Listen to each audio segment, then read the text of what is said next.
शाम को गर्मी थोड़ी थमी तो मैं पड़ोस में जाकर के निशा के पास बैठ गई। उसकी सासू माँ कई दिनों से बीमार हैं, सोचा खबर भी ले आऊं और बैठ भी आऊं।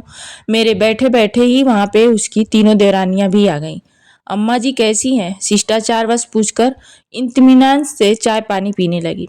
फिर एक एक करके अम्मा जी की बातें होने लगी।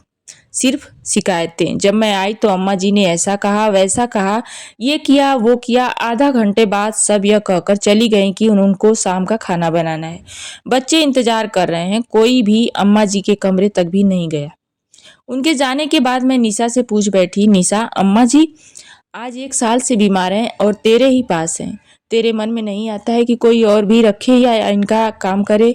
माँ तो सबकी है। उसका उत्तर सुनकर मैं तो जड़ सी हो गई। वह बोली, बहन जी मेरी सास 7 बच्चों की माँ है। अपने बच्चों को पालने में, उनको अच्छी जिंदगी देने में कभी भी अपने सुख की परवाह नहीं की। सबकी अच्छी तरह से परवरिश की। ये जो आप देख रही हैं ना, मेरा घर, पति, बेटा, शानो शौकत सब मेरी सासू जी की ही देन है। अपनी अपनी समझ है। मैं तो सोचती हूँ कि इन्हें क्या क्या खिला दूं, पिला दूं, कितना सुख दूं।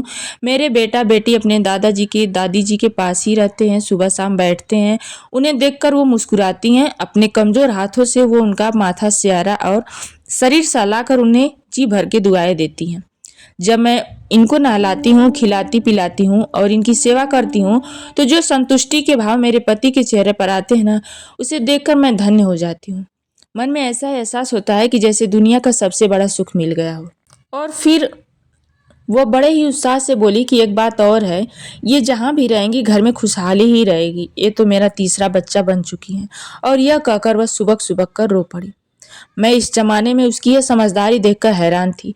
मैंने उसे अपने छाती से लगाया और मन ही मन उसे नमन किया और उसकी सराहना की कि कैसे कुछ निहित स्वार्थी और अपने ही लोग तरह तरह के बहाने बना लेते हैं तथा अपनी आज़ादी और ऐशो आराम के लिए अपनी प्यार व ममता की मूर्त को ठुकरा देते हैं। अगर विचार पसंद आए हो तो लोगों को शेयर करिएगा और वीडियो को लाइक कर दीजिएगा।